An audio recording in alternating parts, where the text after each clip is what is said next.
Just got back from the little circlage. Chain didn't come off. Everything seems all nice, pretty. So we're gonna fill it up. For the first 500 miles, they suggest 20 to 1 cycle oil fuel mixture. And after that, it's 16 to 1 after the 500 miles. The fuel line is straight up. That means there's fuel in there. I don't know if you guys can see, but there's the fuel right here. So let me tell you about this carburetor a little bit. This is a choke off, up is choke on, choke off, choke on. The first time you want to fire it up, you want to have a choke on. Right here, this little button, this is your primer. The first time, since it's all dry, you'll want to prime it 6 times. 1, 2, 3, 4, 5, 6. And then leave a choke on. And then you'll want to let the clutch out when you're going 5 miles an hour or whatever, just to fire it up. And it'll probably go blah, blah, blah, blah, blah. Once you get a good fire, throw your choke halfway or all the way off position, and then try it again, try it again. I'm gonna fill it up, and she's gonna try to start it up, and we'll tell you guys how to start these up for the first time. All right, bike's running, as you can see.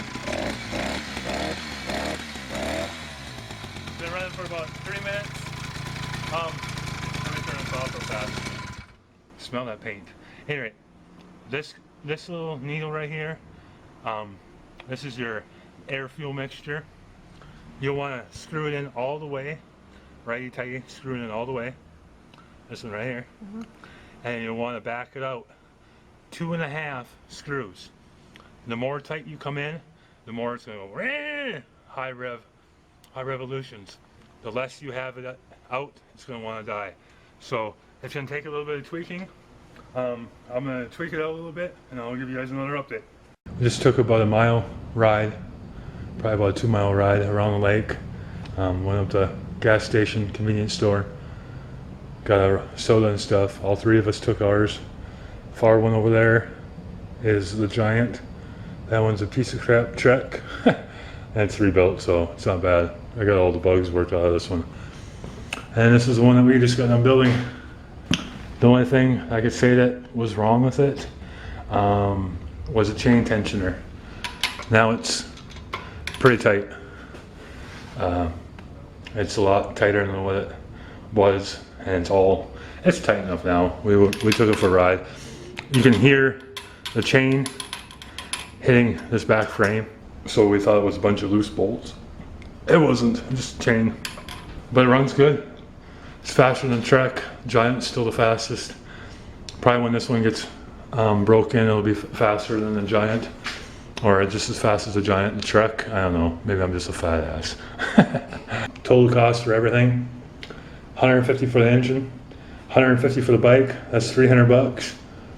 20, or let's say $30 for the fender, so that's $330. $2 for that, so that's $332. So less than $350. You got yourself a vehicle. Goes about 30 miles an hour, good. 120 miles a gallon.